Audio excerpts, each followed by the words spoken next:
Yo, yo, yo, what's going on? You're right there. This is your boy, Honesty. That's my new intro. Hope you guys love it. Get used to it. Alright, so what's going on right now is we're first up Super Bowl Sunday, and I kind of want to talk about the Super Bowl and why I think the Panthers lost. I bet on the Broncos, so, I'm not really stressed. My team are the Minnesota Vikings, so I've cried weeks ago when he missed a field goal. So no worries here. I'm not on any bandwagon. I just kind of want to talk on why the Panthers lost. Now, two things I want to mention before I get into this. Firstly, is what you're watching is Madden 16. It's me as the Broncos playing against the Panthers. I thought this would be a little bit more refreshing and different to watch than highlights, because I'm pretty sure if you clicked on this video, you've seen the game or seen some game highlights.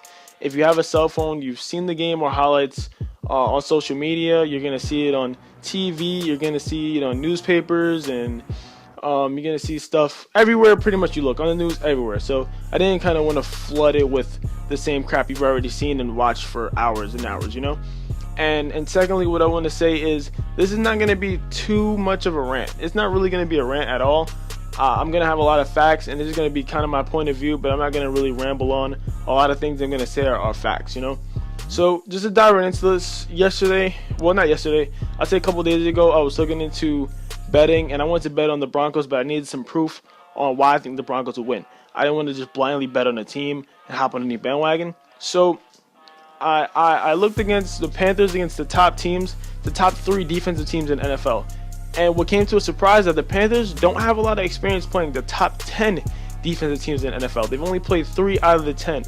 So the top 3 defensive teams in NFL are the Houston Texans, the Seattle Seahawks, and the Denver Broncos. Now, the Houston Texans are third. They've allowed 210.4 yards per game in the entire season. Now, against Cam Newton, and I'm going to focus this on Cam Newton in the offense because Carolina's defense is pretty consistent, and you saw that during the game they were actually pretty good. They weren't too shabby. Like, they played pretty much the same all year round, so you don't really have to worry about the defense really choking or, doing kind of stupid things. They play relatively the same. It's just the offense is going to have to be the one to make plays against the defense, considering this is the best defense in the league. So, against the Carolina offense, the Texans had 1 interception and sacked Cam Newton 2 times for a loss of 17 yards. Now, they did lose by 7 points, which I still think is a feat in itself, considering Cam Newton was leaving teams on 0 and dropping 40-plus points in the game, and they only lost by 1 possession, which is pretty good. They focused on getting to Cam Newton and stopping the run, and it kind of helped them. They still lost, but it was by a small margin, only 7 points. Now, the Seattle Seahawks, second best defense in the NFL, they allowed 210.3 yards per game, and against the Carolina offense, they had 2 interceptions on Cam, sacked him 3 times for a loss of 21 yards, and they only lost by 4 points. So they focused on getting to Cam, shutting down the run, and really shutting down the pass as well, and they only lost by a 4-point margin. So now I noticed with more interceptions and more sacks and more pressure on Cam, the margin that they lose by gets smaller. So that's the third and second best team in the NFL. Now you look at the Broncos, they've only allowed 199.6 yards per game the entire season. So I really think that they could have made the effort and could have put in the work to stop Carolina, and they did. They had 2 fumbles that turned into turnover points. They sacked Cam 6 times for a total of 64 yards lost. And Ted Ginn kind of had a pass behind the line to scrimmage where he was going to give it back to Cam and got tackled behind the line. So they counted as a sack. So technically that's 7 sacks for a loss of 68 yards. And they held the highest scoring NFL offensive team to 10 points on the entire game. So it's clear to see that the Denver Broncos shut Carolina down, which I kind of expected to happen. So this is just prior facts. I'm not even getting to the reason why they lost. I'm just giving you the kind of background of Carolina's offense against top defensive teams. I mean, Cam has 10 interceptions, and 30% of those interceptions were against the top 3 teams in the NFL, defensive-wise. He has 35 touchdowns on the season, and only 2 touchdowns were scored against the top 3 teams in the NFL. Top 3 defensive, excuse me. So, against defensive teams, he's not the superstar. He's not the big performer that he usually is, which kind of ring a bell in my mind, And he only played the Seahawks, Texans, and Buccaneers. 3 out of the top 10 teams in the league he's played the entire season, regular season. So he doesn't have that much experience playing top 10 defensive teams and defensively charged teams like the Jets and so forth. So again, I was still iffy about betting on Cam. Now, just to get into the reasons, first off, that's not even a reason in itself. That's just background. But my first reason was it's the Super Bowl. It's Super Bowl 50. It's probably the biggest game of his entire life. It's one of the most celebratory Super Bowls. Since it's 50 and it's an anniversary, you have all the prior Super Bowl MVPs there. You have the NBA MVP Steph Curry, cheering you on. You have NBA MVP contender Kevin Durant taking pictures and talking to people as well. He was there at the event. You have a bunch of celebrities and people rooting for you, and I think they put a lot on his shoulders, and it didn't show. I don't think the pressure really got to him until about the first or second drive of the game, where he kind of started messing up and he realized, like, this is the Super Bowl and it's real. I think the pressure didn't hit him until like that first drive.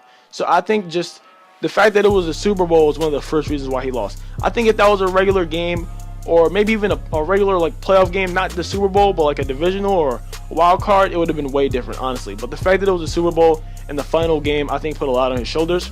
Secondly, I think Denver really set the pace of the game from really early, and they put Cam and the Panthers in like a foreign predicament, offensively and defensively. Now, just hear me out.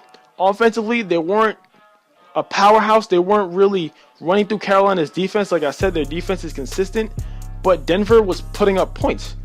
Whether it be the defensive touchdown, whether it be field goals here and there, they were stacking up points against Carolina. And Carolina doesn't have experience trailing.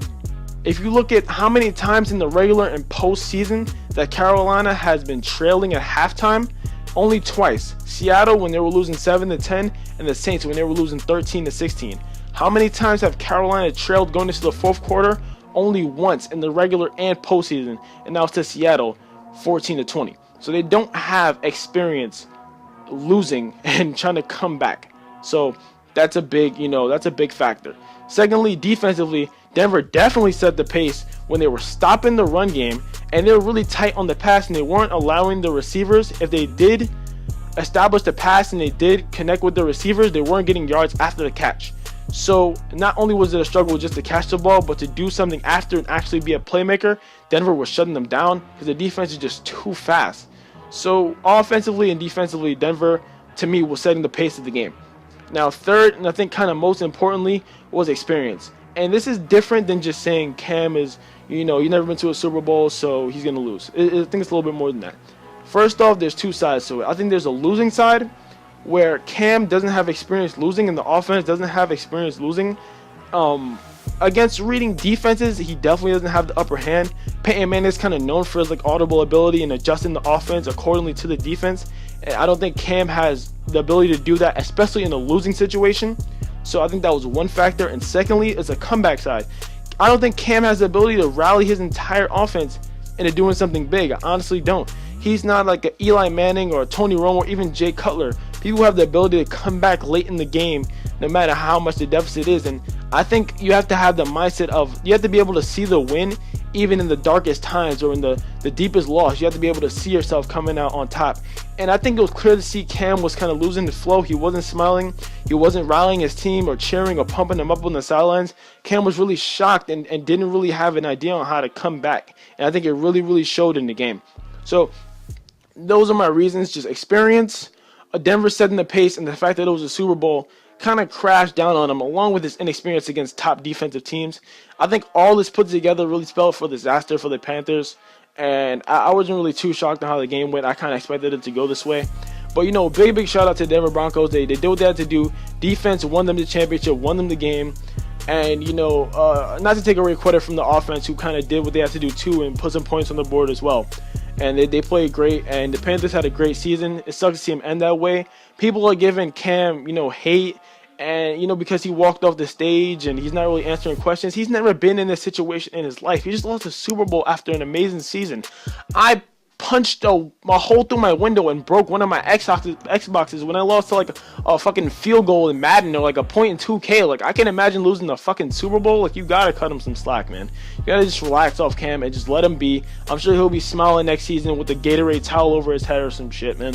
But big shout out to that. And now I gotta watch basketball because football season's over and Steph Curry shoot threes without looking and make this shit. So, whatever, man. If you guys like this video, just leave me a thumbs up and subscribe for some more content. I'll have some NFL highlights coming your way and some Vikings highlights for the season. So be on the lookout for that. Hope you guys have a great day. Hope you enjoyed your Super Bowl party. I'll catch you guys next time.